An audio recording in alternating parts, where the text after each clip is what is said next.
అతి భారీ వర్షాలు కురవడం వల్ల మొత్తం వాగులు చూడొచ్చు, మొత్తం పొల్లి వంగుతున్నాయి. దాదాపు ఇండ్లు కూడా సగం దాకా ఉన్నాయి. దీంట్లో ప్రజలందరూ అప్రమత్తంగా ఉండాలి.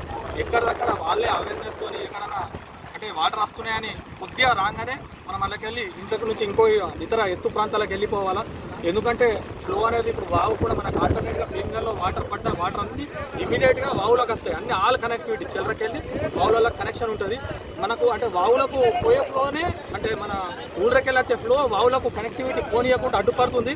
ఇది మీరు చూసుకోవచ్చు వాటర్ ఎలా ఉన్నా అనేది బ్యాక్ సైడ్ కూడా. కాబట్టి ప్రజలందరూ ఇప్పటికప్పుడు అప్రమత్తంగా ఉండి వర్షాలంటే ఇళ్ళకు నీళ్ళు వస్తున్నాయి అనగానే ఎప్పటి గతంలో మాదిరిగా ఇన్నాడు చూడని విధంగా బ్రిడ్జు పైన నుంచి వారుతున్నాయి నీళ్లు. వాస్తవానికి గతంలో నేను ఇప్పటికీ ఒక్కసారి కూడా ఇట్లాంటి వాటర్ ఫ్లో చూడలేము.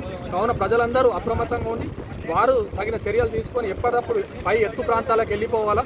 వాటర్ వస్తున్నా ఏం కాదు తగ్గిపోతుందిగా అనుకోవద్దు. పైన దర్పల్లి సిరికొండ మండల్లో చెరువులన్నీ తెలిపోయిన కావున వాటర్ అన్ని ఇటు వస్తున్నాయి కావున. కాబట్టి ప్రజలందరూ అప్రమత్తంగా ఉండాలని వినయించుకుంటున్నాను.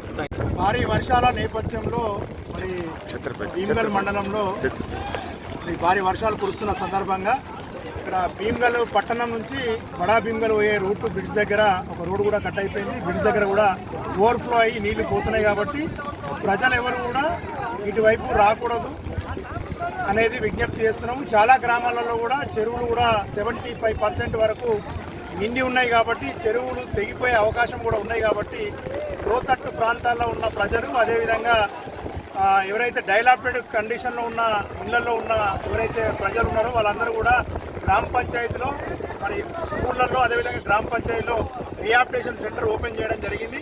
దయచేసి ఆ డైలాప్టెడ్ కండిషన్లో ఉన్న హౌసెస్ కానీ చెరువుల దగ్గర ఉన్న ఎవరైతే లో లయింగ్ ఏరియాలో ఉన్న ఇల్లు ఉన్న వాళ్ళు కూడా దయచేసి వారి ఇల్లు ఖాళీ చేసి మరి ఇమ్మీడియట్గా అక్కడికి వెళ్ళాలని చెప్పి మీ లోకల్ పంచాయత్ సెక్రటరీ అందుబాటులో ఉన్నాడు, వాళ్ళని కలవాలి. అదేవిధంగా మేము ఇక్కడ ఎంఆర్ఓ తర్వాత మున్సిపల్ కమిషనర్ ఎంపీడీఓగా మండలంలో అందుబాటులో ఉన్నాం. కాబట్టి మీరు మా దృష్టి తీసుకొస్తే తప్పకుండా మరి చర్యలు తీసుకుంటాము.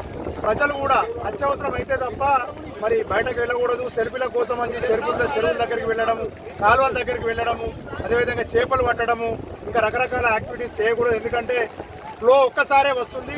వర్షము బయట ఒక్క చెరువు లీక్ అయినా కూడా ఇమీడియట్గా ఫ్లో పెరుగుతుంది. కాబట్టి మరి అంతకంతకు నీళ్లు పెరుగుతున్నాయి. ఇప్పుడు మన భీమగల్ ఏదైతే బ్రిడ్జ్ ఉన్నదో వితిన్ హాఫ్ అన్ అవర్లో మరి బ్రిడ్జ్లో మొత్తం బ్రిడ్జ్ లెవెల్కి నీళ్ళు వచ్చినాయి. కాబట్టి దయచేసి ఎవరు ఇళ్లలోకి నుంచి బయటకు రావద్దు. ఏమైనా మెడికల్ హెల్త్ ఎమర్జెన్సీ ఉంటే కూడా మా దృష్టికి వస్తే అక్కడ ఉన్న లోకల్ ఏఎన్ఎం ఆశా వర్కర్తో కూడా మీకు సహకారం అందిస్తామని చెప్పి తెలియజేస్తూ మరి లో లెవెల్ బ్రిడ్జ్ కానీ తర్వాత హై లెవెల్ బ్రిడ్జెస్ కానీ నిండుతున్నాయి, చెరువులు నిండుతున్నాయి. కాబట్టి జాగ్రత్తగా ఉండాలని చెప్పి ప్రజలందరినీ కూడా మరొకసారి విజ్ఞప్తి చేస్తున్నామని చెప్పి తెలియజేస్తున్నాం.